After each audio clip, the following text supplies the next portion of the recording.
Y yo, partiendo de este punto de vista, viviría tranquilo, porque soy de los que piensan, sostengo siempre y afirmo con seguridad la idea de que la profecía del Antiguo Testamento no existe, así que, por lo tanto, mucho menos profecías que se hayan referido a tiempos, por decirlo así, distantes a aquellos en los cuales se encontraban en el momento de haber sido pronunciadas. Es suficiente con hacer un razonamiento simple, ¿no es cierto?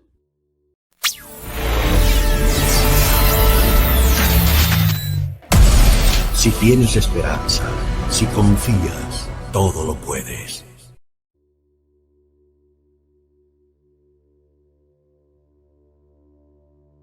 Hola y bienvenidos a nuestro canal, Mundo Caballo de Troya. Y continuando diversificando nuestro canal con temas relacionados a la Biblia, una vez más tenemos un video sobre lo que dice el respetado Mauro Biglino, el cual es un autor, ensayista y filólogo italiano. Gran parte de su trabajo se centra en la traducción de textos hebreos originales y el significado lingüístico previsto frente a las numerosas revisiones de la Biblia y la historia de la Iglesia, incluidas las teorías de la conspiración, la ufología y la especulación de los antiguos astronautas.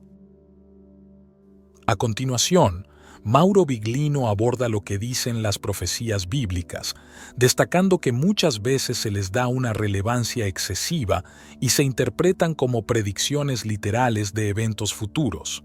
Sin embargo, Biglino argumenta que estas profecías deben entenderse en el contexto de su tiempo y cultura original, y que su alcance es limitado a los eventos contemporáneos de la comunidad a la que estaban dirigidas. Biglino explora varios pasajes bíblicos, como los 144.000 salvados en el Apocalipsis, y cuestiona las interpretaciones tradicionales de estos textos, sugiriendo que su significado puede ser más simbólico o contextual de lo que se suele creer. Escuchemos lo que nos dice Mauro al respecto. En años atrás, varias veces escuchamos a gente hablar de que la pandemia que sufrimos en el 2020, como si fuera algo relacionado a profecías bíblicas, como castigos divinos, como una intervención de Dios para castigar a la humanidad por sus pecados. En conclusión, según muchos interlocutores que hablaban sobre los pecados, que eran muchos, etc., todo está muy influenciado por un comportamiento o una actitud que está muy extendida a través de los milenios, no solamente en los tiempos modernos. Es la tendencia de querer ver cumplirse en los tiempos actuales cualquier cosa que se ha dicho o escrito en el Antiguo Testamento, como la realización de consideradas e incluso presuntas profecías. A menudo, estas se refieren al considerado fin del mundo, olvidando, por cierto, que Apocalipsis no quiere decir catástrofe final, sino simplemente revelación, es decir, algo que no es conocido y que es precisamente revelado, o al menos revelado a un cierto número o círculo restringido de personas. Y yo, partiendo de este punto de vista, viviría tranquilo porque soy de los que piensan, sostengo siempre y afirmo con seguridad la idea de que la profecía del Antiguo Testamento no existe. Así que, por lo tanto, mucho menos profecías que se hayan referido a tiempos, por decirlo así, distantes a aquellos en los cuales se encontraban en el momento de haber sido pronunciadas. Es suficiente con hacer un razonamiento simple, ¿no es cierto?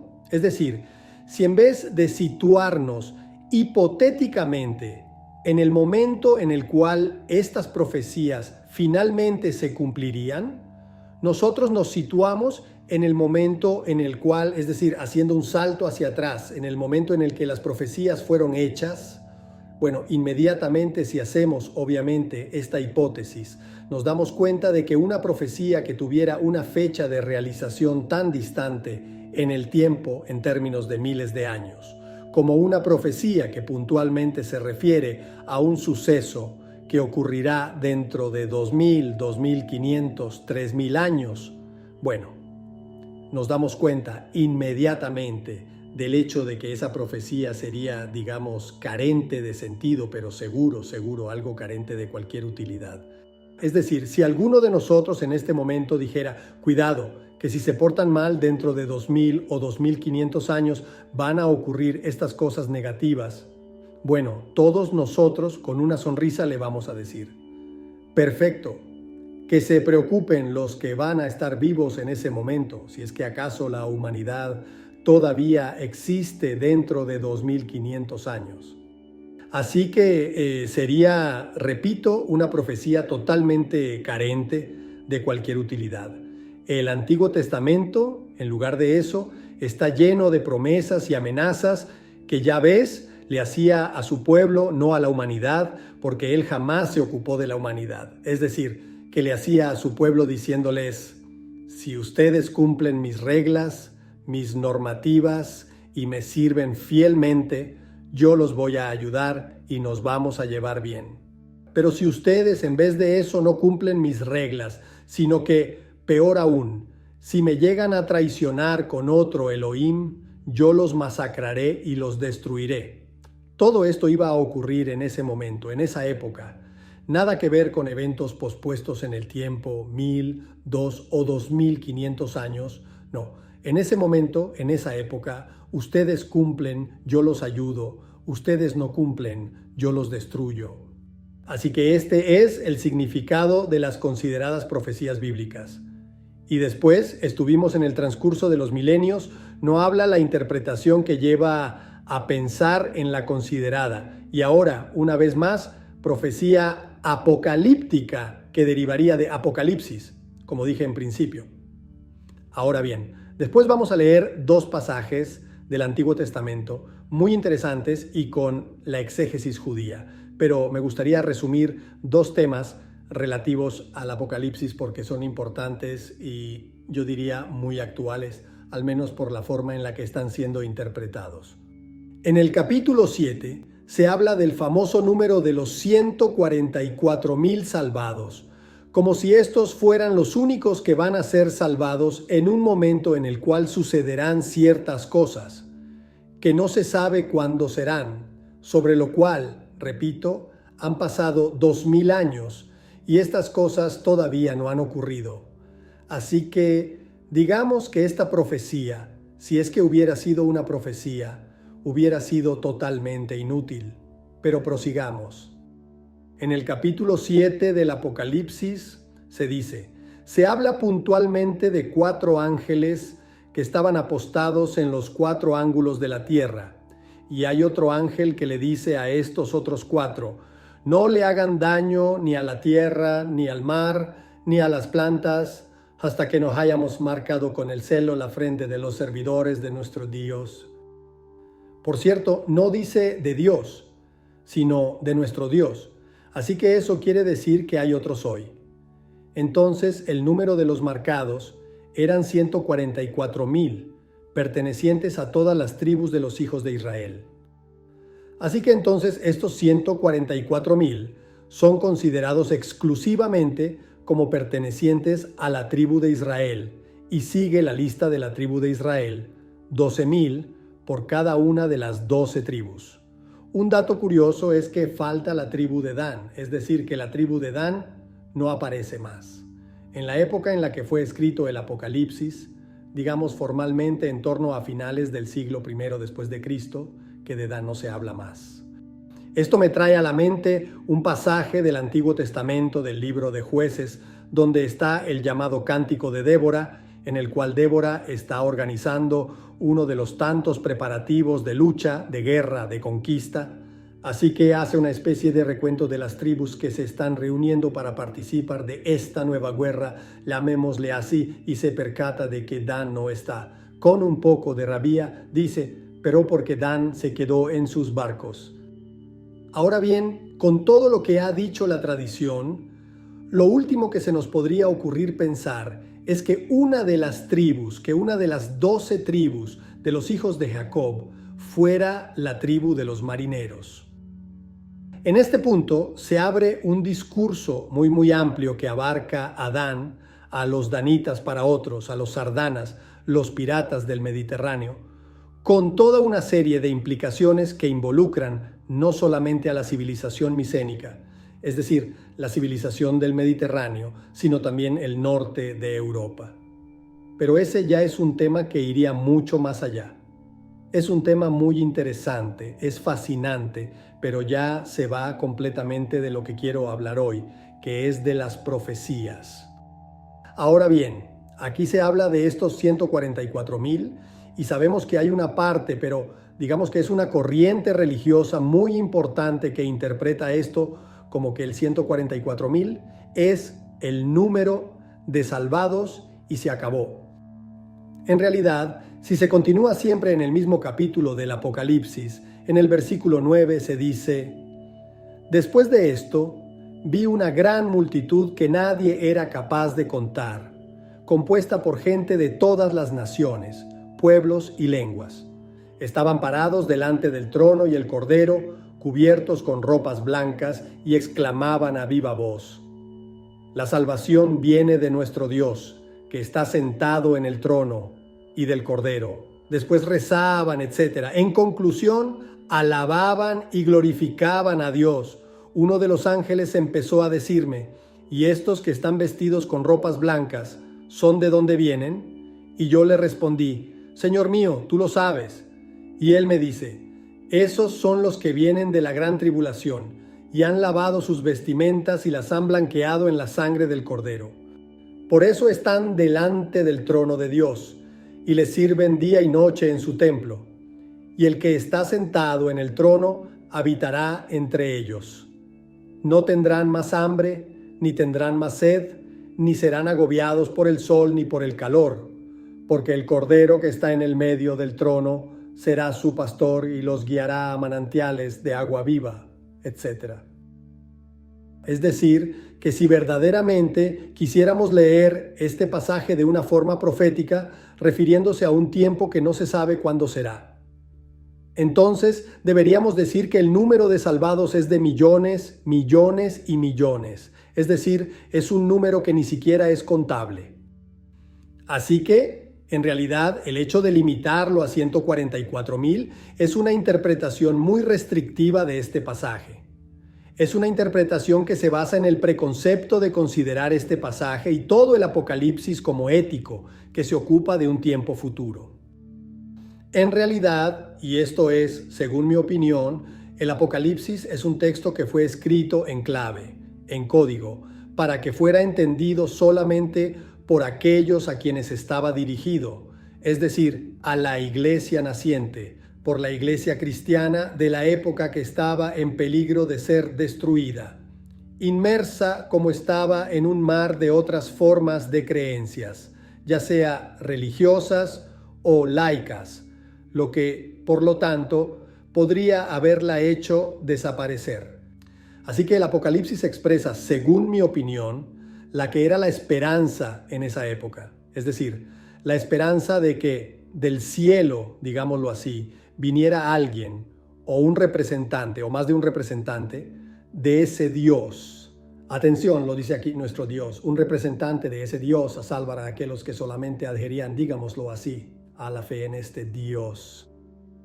Así que no se refiere para nada a la humanidad en general, sino que se refería solamente a algo que se sabía o se esperaba que ocurriera en esa época, exactamente como la profecía de Jesús, que nunca se refirió a la humanidad en el futuro, sino que sus previsiones, que era también la expresión de su esperanza o de las cosas en las que creían firmemente, hacían hincapié en el hecho de que esas cosas se cumplirían inmediatamente, es decir, en esa época que hubiera sido importante para sus coetáneos, es decir, a aquellos que estaban vivos en ese momento, es decir, que se referían claramente a esa generación.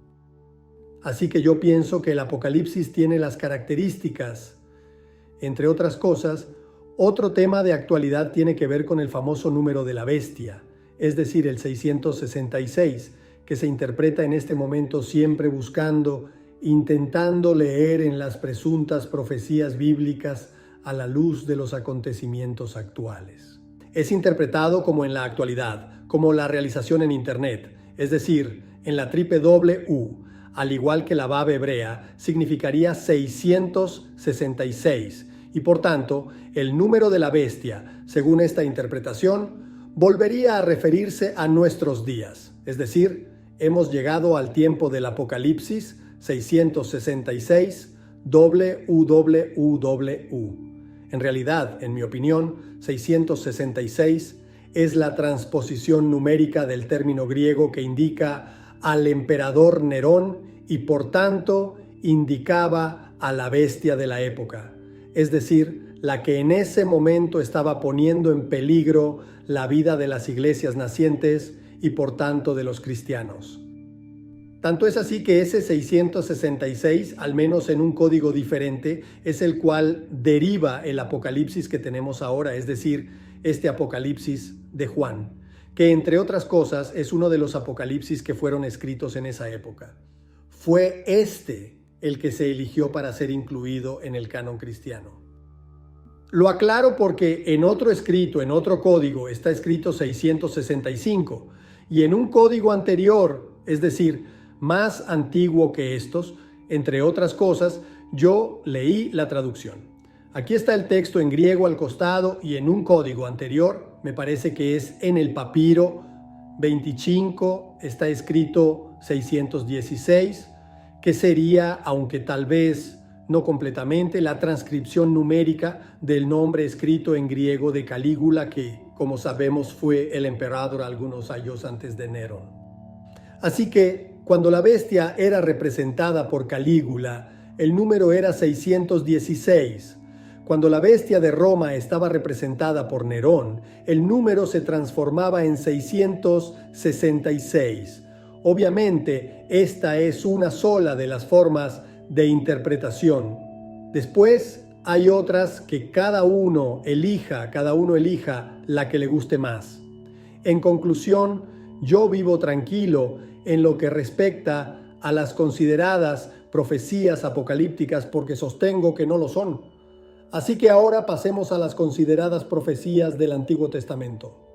Y yo hice alusión al comienzo al hecho de que este Apocalipsis de Juan fue el que fue incorporado al canon cristiano. Y sabemos que el canon cristiano romano está compuesto por un cierto número de libros, muchos más de los que, por ejemplo, componen el canon hebreo judío, y diferentes también de los que forman el canon de la Iglesia copta, que contiene libros que no son aceptados ni por el canon cristiano romano ni por el canon judío. Así que este es un concepto que me gusta repetir porque es fundamental. Los libros que debemos considerar verdaderos dependen del lugar donde nacemos, porque de acuerdo a la situación geográfica, histórica, cultural, etc., ahí, debido a estas varias o diversas situaciones, personas que establecieron según su criterio cuáles son los libros que deben ser considerados verdaderos y cuáles son los que, en lugar de eso, deben ser rechazados por ser apócrifos, no verdaderos, no creíbles. Y esto es importante porque en el lugar donde nacemos se nos inserta en el recinto que cree que ciertos libros son verdaderos y se nos educa para creer que esos libros son verdaderos y no otros. Ahora bien, cuando nosotros aceptamos la existencia de esto, comenzamos a liberarnos, comenzamos a entender que tenemos el derecho, más bien si estamos interesados en estas cosas, yo diría el deber de leer también los otros libros, porque ninguno es dueño de la verdad. Así que el hecho de permanecer cerrados no es cierto dentro de este punto en el cual se nos dice cuáles son los libros en los que debemos creer ciegamente. Y este permanecer encerrados así depende exclusivamente de nuestra voluntad, porque nosotros podemos elegir liberarnos. Ahora bien, en el canon cristiano romano, el libro de Daniel está incluido entre los libros proféticos. Daniel es más bien considerado uno de los profetas más importantes y es muy a menudo utilizado a través de los siglos. Acá, por ejemplo, durante la famosa profecía del fin del mundo, del final de los tiempos, allá por 2012, etc. Porque después, es decir, haciendo toda una serie de cálculos, sustancialmente con ese libro se puede decir un poco lo que se viene en gana. El libro de Daniel, como dije antes, en el canon cristiano romano está considerado como uno de los profetas mayores, pero en el canon judío no es ni siquiera considerado un libro profético. El canon judío divide lo que para nosotros es el Antiguo Testamento en tres partes. El primer núcleo es la Torá, es decir, para resumir la revelación de la ley. El segundo núcleo es el considerado Nevi'im, es decir, los profetas. Y el tercer núcleo es el considerado Ketuvim, es decir, los escritos, los libros menos importantes. Por lo tanto, es bueno saber que el canon hebreo coloca el libro de Daniel en el de los escritos, ni siquiera lo considera un texto profético. Ahora bien, en el libro de Daniel está la famosa profecía de los 490 años. Ahora mejor vamos a leerla. Estamos en el capítulo 9 y dice: 70 semanas han sido decretadas para tu pueblo y para tu ciudad santa, para poner fin a la iniquidad, etcétera, etcétera. Y estas 70 semanas se refieren, o al menos lo recuerdan directamente. Entonces veamos lo que dice la exégesis hebrea, una profecía de Jeremías contenida en el capítulo 25 de su libro, en donde por boca del profeta Jeremías, un profeta es aquel que habla en nombre de otro. Este es el significado del término, no aquel que prevé el futuro. Entonces Yahvé habla en nombre de Jeremías y dice: toda esta región será destruida y desolada, y este pueblo servirá al rey de Babilonia durante 70 años. Y es curioso porque en la nota de la Biblia de Jerusalén dice que 70 años representa una especie de redondeo hacia arriba, por lo que significaría que, en definitiva, Dios, si alguna vez formuló esto en términos de profecía, redondeó hacia arriba, no sé si por conveniencia o por qué otra razón. Sin embargo, luego la profecía sigue, digamos la de Daniel, también hablando de los 72 años, porque sabes que el exilio de Babilonia terminaría formalmente con el edicto de Ciro. Después de 72 años, lo que les habría dado la posibilidad de regresar a la tierra de Israel, etc. Pero luego, en realidad, el dominio de Babilonia continuó en gran medida, de modo que no se sintieron completamente libres. Y esto, por cierto, lo vamos a leer ahora en la exégesis hebrea, que retoma precisamente estos dos pasajes que acabamos de leer, es decir, tanto Daniel como Jeremías. Se trata de un texto publicado por la Judaic Publication Society de Estados Unidos, donde escriben rabinos que son todos profesores universitarios, por lo que contiene una serie de ensayos sobre diferentes pasajes del Antiguo Testamento. Este ensayo sobre estas dos profecías fue escrito y es un midrash. Está escrito por David Wolpe, que es rabino principal de la Sinagoga de Los Ángeles y enseña en el Seminario Teológico Judaico de la Universidad del Judaísmo en los Estados Unidos. Aquí reexamina estos dos pasajes de Jeremías y Daniel. Debemos saber que Jeremías, como figura histórica, se sitúa en el siglo VII a.C. Su libro habría sido escrito en el siglo V a.C., mientras que el libro de Daniel se atribuye al siglo II a.C.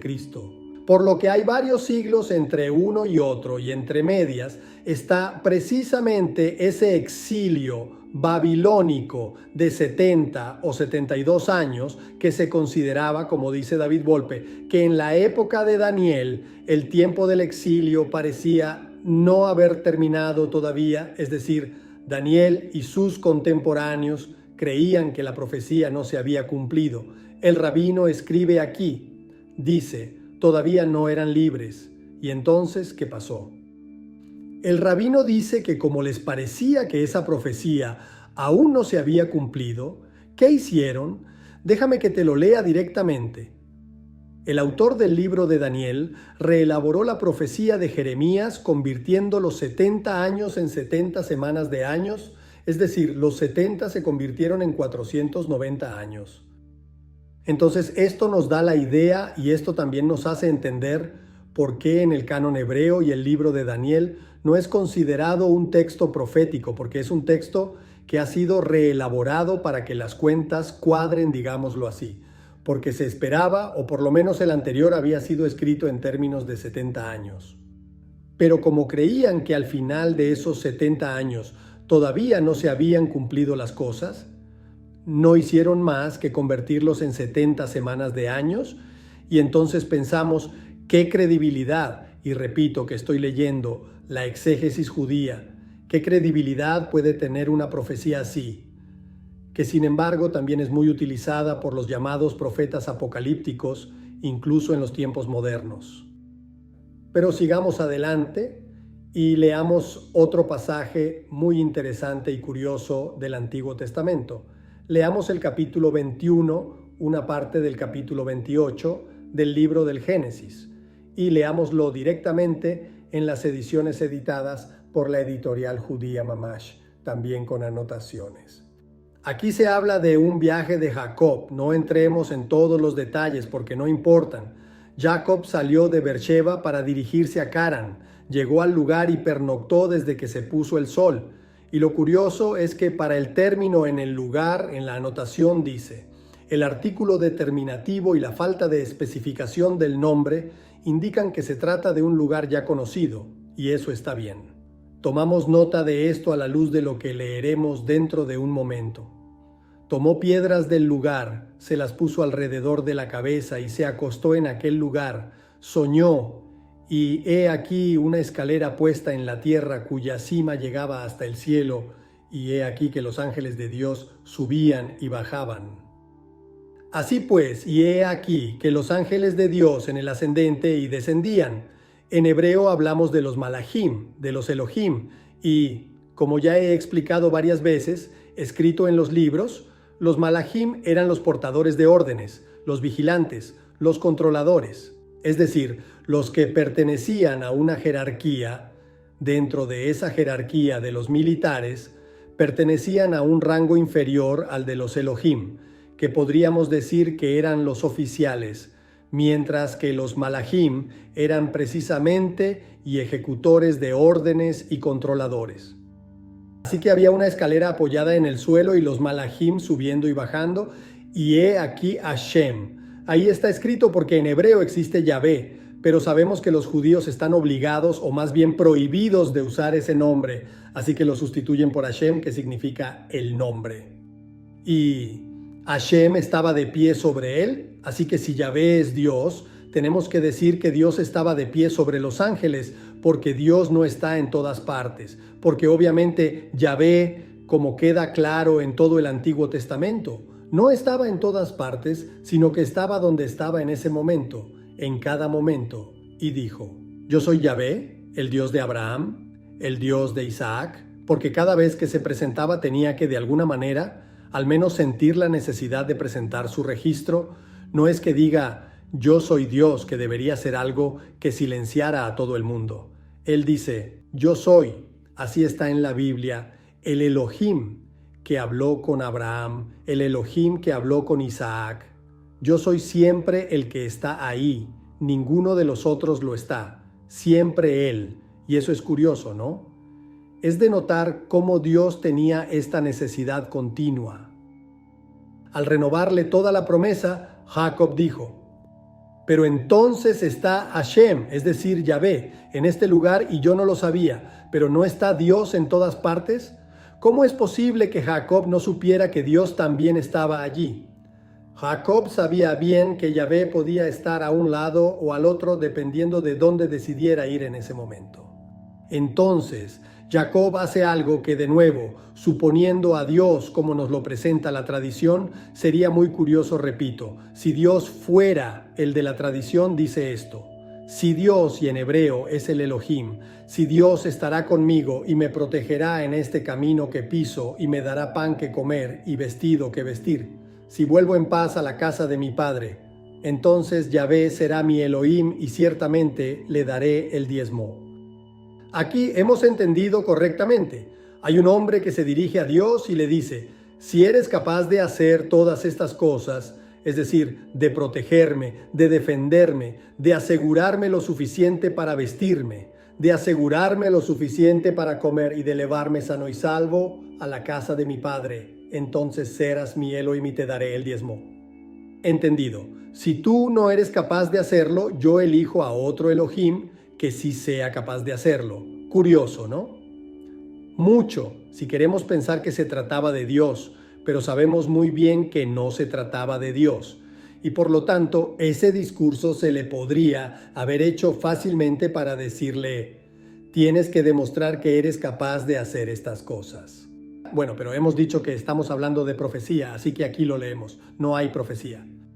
Sin embargo, la tradición judía que se ha desarrollado a lo largo de los siglos a través de los diversos maestros judíos posteriores a la redacción del Antiguo Testamento, en cambio, lee este pasaje en clave profética, y aquí se citan pasajes del Midrash Bereshit Rabbah, del Pirkei de Rabbi Eliezer y del Talmud Kulin, pasajes de comentarios que se refieren precisamente a lo que hemos leído ahora.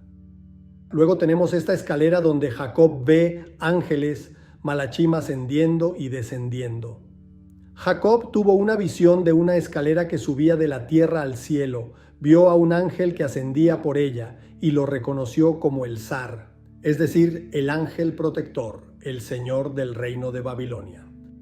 El ángel subió 70 peldaños de la escalera y entonces Jacob se dio cuenta de que sus descendientes permanecerían en el exilio babilónico durante 70 años. Haciendo un cálculo exacto con el edicto de Ciro, serían quizás 72 años, pero en cualquier caso no importa. Ya hemos leído en las notas anteriores que se trata de un redondeo. Entonces Jacob observó que el ángel protector subía por la escalera. Subió 52 peldaños y luego cayó. Jacob dedujo de ello que el exilio de la Media terminaría al cabo de 52 años. Entonces vio al zar de Grecia subiendo 120 escalones y lanzándose hacia abajo, presagiando la duración del exilio griego.